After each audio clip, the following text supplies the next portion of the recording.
কি মনে করেন যে আল্লাহর রহমতে আপনি কি 100% আলহামদুলিল্লাহ সুস্থ আছেন? আল্লাহর রহমতে সুস্থ আছেন। আচ্ছা, উনি যখন অসুস্থ অবস্থায় ছিলেন তখন উনি কোনো কাজকর্মই করতে পারতেন না, উঠতে পারতেন না, বসতেও পারতেন না, সব অবস্থায় থাকতে হতো না। আল্লাহর রহমতে বর্তমানে উনি সম্পূর্ণরূপে সুস্থ আছে। এজ এ রিপোর্ট অনুযায়ী শারীরিক এবং মানসিক সব দিক থেকে উনি আলহামদুলিল্লাহ অনেক ভালো আছেন। আসসালামু আলাইকুম ওয়া রাহমাতুল্লাহি ওয়া বারাকাতুহু। আমি doctor Mohammad Aslam, DHMH BHP Dhaka, BHMH on course Dhaka বিশ্ববিদ্যালয়। বর্তমানে বিশ্বনন্দিত ক্যান্সার চিকিৎসক অধ্যক্ষ ডক্টর SM সারোয়ার স্যারের চেম্বার গণস্বাস্থ্য হোমিওতে এজ এ ক্যান্সার চিকিৎসক হিসেবে নিয়োজিত আছি। প্রতিনিয়তই আমরা বিভিন্ন ক্যান্সার রোগীদের রিভিউ নিয়ে থাকি। আজকেও তদ্রুপ আপনাদের সামনে আমি একটা ক্যান্সার রোগীর রিভিউ নিতে যাচ্ছি, যিনি কিনা আমাদের এখানে দীর্ঘ 7 মাস চিকিৎসা করে আজকে 8ম মাসে আসছেন। চলুন আমরা সরাসরি রোগীর মুখ থেকে শুনি রোগীর কি কি প্রবলেম ছিল, রোগীর কি হয়েছে বা কি আসার বিষয়। আসসালামু আলাইকুম। আসসালামু আলাইকুম। ওয়ালাইকুম আসসালাম। ভাইজান কেমন আছেন আপনি? আছি আলহামদুলিল্লাহ। রোগী আপনার কি হয়? আমার বাবা। আপনার বাবা। আপনাদের চিটাগাঙ্গের বাসিন্দা? জি। আচ্ছা, চিটাগাঙ্গের ভাষা আমাদের একটু বুঝতে অনেক সমস্যা হয়, বিধায় কথা আপনি বলবেন, এই তো? আচ্ছা ভাইজান, আপনার নাম কি? আমার নাম মিজান। আপনার বাবার নাম? আব্দুল আজিজ। আপনাদের বাড়ি কোথায়? আমার বাড়ি চট্টগ্রাম কর্ণফুলীতে। চট্টগ্রাম কর্ণফুলীতে। সিকলবাহা আদর্শপাড়া। আদর্শপাড়া হলো গ্রাম? জি। গ্রাম হলো আদর্শপাড়া। নাম কি ইউনিয়ন নাম? সিকলবাহা। সিকলবাহা। এটা কর্ণফুলীতে পড়ছে, চিটাগাং? জি জি। আচ্ছা, চিটাগাং ওখানে গিয়ে এই নামে আমরা যদি খোঁজ করি, আপনাদের বাড়ির নাম জানি কি বললেন? আমাদের আব্দুল আলী সিকদারের নতুন বাড়ি। আব্দুল আলী সিকদারের নতুন বাড়ি। জি। আচ্ছা, উনি আপনার বাবা সর্বপ্রথম কি সমস্যা ভাবে আক্রান্ত ছিলেন, কেন আপনারা হসপিটালে গেছিলেন?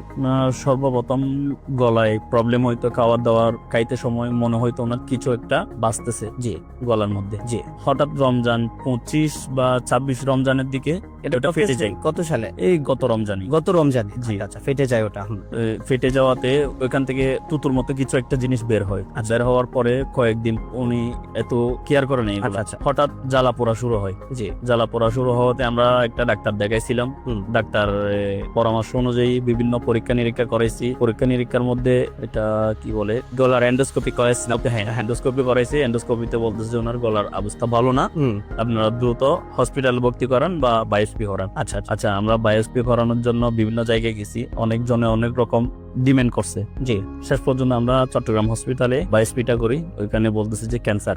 জি। ক্যান্সার ধরা পড়ার পরে বিভিন্ন ডাক্তারের সঙ্গে যোগাযোগ করি। ওনারা বলতেছে যে কেউ বলতেছে থেরাপি দেওয়ার জন্য, কেউ বলতেছে অপারেশন করার জন্য। এখন বাবাকে যখন প্রশ্ন করলাম আপনি কি থেরাপি দিবেন বা অপারেশন করবেন, কোনটা করবেন? উনি বলতেছে আমি অপারেশনও করবো না, থেরাপিও দিব না। আমি যদি বেঁচে থাকি যা কয়দিন এভাবে বেঁচে থাকবো, না হলে মারা গেলে তো চলে গেলাম।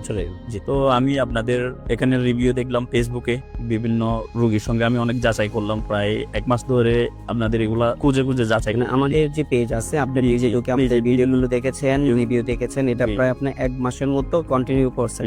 আমাদের বিষয় যাচাই বা জি। 1 মাস পরে আমি খোঁজ নিয়ে নাম্বারে আমি যোগাযোগ করি। তারপর উহি একজন ছিল, ওদের 2 জনের সঙ্গে আমি যোগাযোগ করি। যোগাযোগ করে ওদের থেকে ঠিকানা নিয়ে এখানে আসলাম। এখানে এসে চিকিৎসা শুরু করলাম। আমরা টোটাল কত মাস ব্যয় চিকিৎসা করছি? 5 মাস, 4 মাস শেষ। 5 মাসে যখন আসছি আমাদেরকে পরীক্ষা দেওয়া হয়েছে।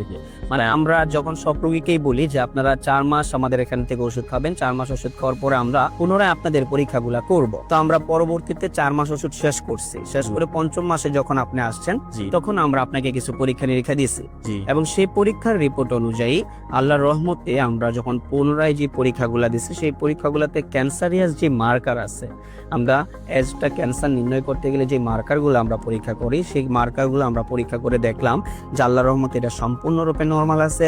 ওনার ব্লাডের কিছু প্রবলেম ছিল, সেটা সম্পূর্ণরূপে আলহামদুলিল্লাহ নরমাল আছে।